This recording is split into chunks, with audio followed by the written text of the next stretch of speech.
अब एक साधक का सवाल है जी, पाप क्या है? पाप किसे कहते हैं? तो पाप तो बहुत से लोग जो पाप धर्म की डेफिनेशन जानना तो बड़ा मुश्किल है। मेरे ख्याल में पूरे ब्रह्मांड में इतने 7-8 अरब आदमी हैं, तो मेरे ख्याल में 200 आदमी भी नहीं जानते पाप क्या है, धर्म क्या है। पाप धर्म को तो कोई जान गया, सत्यासत को कोई जान गया और उसने कोशिश कर ली तो उसका तो कल्याण ही हो जाता है। यही तो आज तक जान नहीं सके धर्म क्या है, पाप क्या है।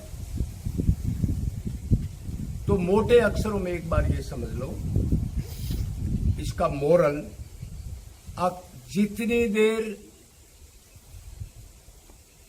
भगवान श्री कृष्ण और उसके प्रेम को प्राप्त किया हुआ संत जन, जितनी देर उसमें मन की अटैचमेंट हो, वो क्या है?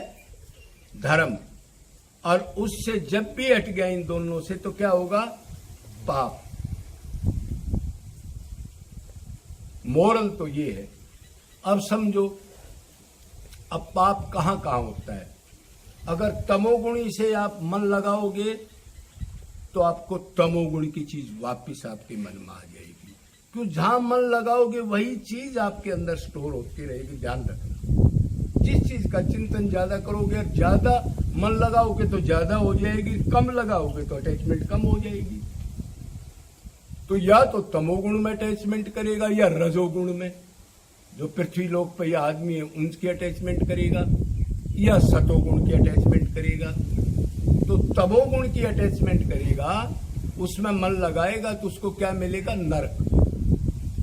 और रजोगुण की अटैचमेंट करेगा तो पृथ्वी लोक मिलेगा, उसमें मनुष्य शरीर भी मिल सकता है या कोई भी मिल सकता है, जो पृथ्वी पर जितने भी जीव हैं। और सतोगुण करेगा मतलब देवताओं में मन लगाएगा तो ज्यादा ज्यादा उसको स्वर्ग मिल जाएगा। यही तो होगा, तीनों का यही तो फल है। तो अब करेंगे जी स्वर्ग तो पाप नहीं है। अरे स्वर्ग पाप क्यों नहीं है? कितने दिन का पुण्य आप लेके गए हो, वो खर्च होती है, क्या होगा? क्षणे पुण्य विशंति मृत्यु। पुण्य खत्म हुआ, टाइम हो गया, घड़ी का हो गया, चलो डालो इसको, खत्म। तो ज्ञानी की नजरों में स्वर्ग और नरक एक ही है। क्यों? ना नरक में आनंद प्राप्ति होती, ना स्वर्ग में आनंद प्राप्ति होती। जीव का लक्ष्य तो आनंद प्राप्ति है न, मतलब कृष्ण की प्राप्ति है न। तो फिर क्या हुआ? ये तो एक से ही होगी। तो अब इन सब से हटा के अब क्यों होता है ये काम, ये सुनो। क्यों? जो मैंने आपको हरि गुरु बताया वही माया से ऊपर है, ठीक है।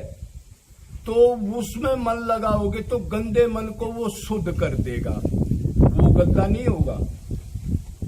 और बाकी ये माया बद्ध है ब्रह्मलोक तक, तो जहां मन लगाओगे तो उस टाइप की माया आपके अंदर आएगी, तो मन तो शुद्ध होगा नहीं। आप अपने बाप से प्यार कर रहे हो, मां से प्यार कर रहे हो, पति से प्यार कर रहे हो, और मन से प्यार करते हो, मतलब मन में चिंतन करके उससे ऐसी अटैचमेंट बना रहे हो, तो उससे क्या मिलेगा आपको? 84। महाराज जी मैं तो अपनी मां से प्यार कर रहा हूं, मैं अपने बाप से, 84 कैसे मिलेगी? भाई वो माया बद्ध है, यही तो चीज मैं समझाना चाहता हूं। वो माया को जीत नहीं सके, वो भगवत प्राप्त नहीं है, तो फिर क्या मिलेगा? उनमें मन लगाओगे तो जो मटेरियल है वही तो आपके पास आएगा। तो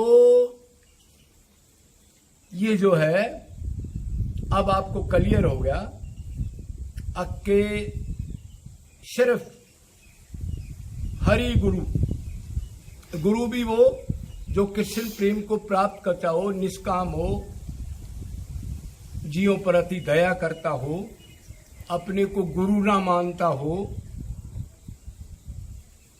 और एकांत सेवन करने वाला हो, किसी पंचायत को ज्यादा ना बुलाए, ज्यादा फंक्शन फंडबाजी ना करे, तो उन दोनों में आप मन लगाओगे, भगवान तो शुद्ध है ही है, तो वो उतनी देर आपका धर्म है।